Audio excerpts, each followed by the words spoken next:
All these things that, and I want you to pay attention to this also. Isn't it interesting that almost none of this is taught in public school?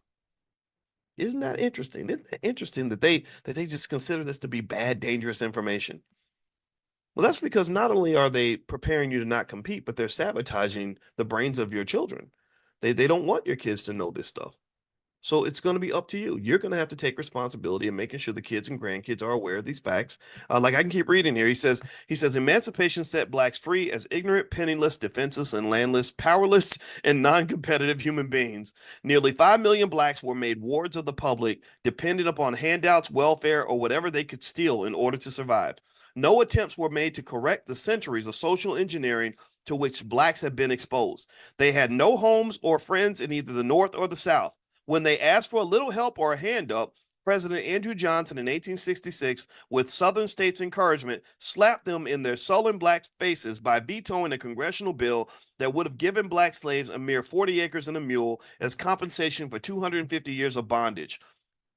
Until recent times, Southerners sought to build and maintain non-working classes of aristocrats that prided themselves on a lifestyle of unearned leisure that resulted from black labor. The Southerners' view of blacks and work was based on their definition of work and their exploitation of natural resources. Sitting on the verandas or under the old oak trees became a way of life. It was as much a Southern reality as Southern mystique. The South's leisure degenerated into laziness. Blacks were the working class. Whites were the management class that enjoyed seasonal light work. Successful planters bragged about not having to do dirty, hard, he uses the N word, Igor work. In accordance with the national anti black public policy, blacks remained the working class while whites took credit for being the management or the brains behind black labor. Let's see here. Before discussing the more recent events that whites have created bridges to wealth and power, it would be beneficial to take one final look at the economic impact that black slavery had and continues to have on economies in America and worldwide. A close examination of financial data reveals why whites have been so adamant about keeping blacks as a permanent underclass of laborers. The world saw blacks and their labor as sources of wealth, black gold. England was the king of slave trading nations. Not only was it the dominant slave trader, but it was also the primary beneficiary of wealth produced by slaves in the Americas and the Caribbean islands. As discussed earlier in chapter 4, the English system was the harshest and undoubtedly the most profitable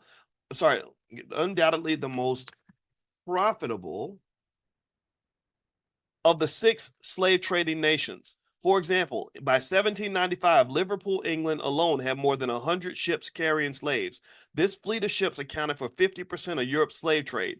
Overall, during the 1700s, slave trading revenues expanded England's foreign trade by more than 700%, and annual slave trade revenues averaged nearly $5 million, which in today's dollars will be $50 billion a year. Slave trading and the related commercial activities were so lucrative that these activities alone elevated England from a poor nation to the single most powerful nation in the world. Did y'all hear what I just said? That England was broke as hell, ghetto, struggling, and we were their come up. Your ancestors' labor was the reason England became the most powerful and wealthiest nation on the planet. Interesting, right? By 1860, annual sales of slave-produced cotton generated more than 30 billion for England. Meanwhile, English textile mills were still annually manufacturing increasing levels of cotton goods for retail sales. England's trading relationship with the American slave plantations was so profitable that England viewed the prospect of an American civil war to free black slaves as a significant threat to its national interests.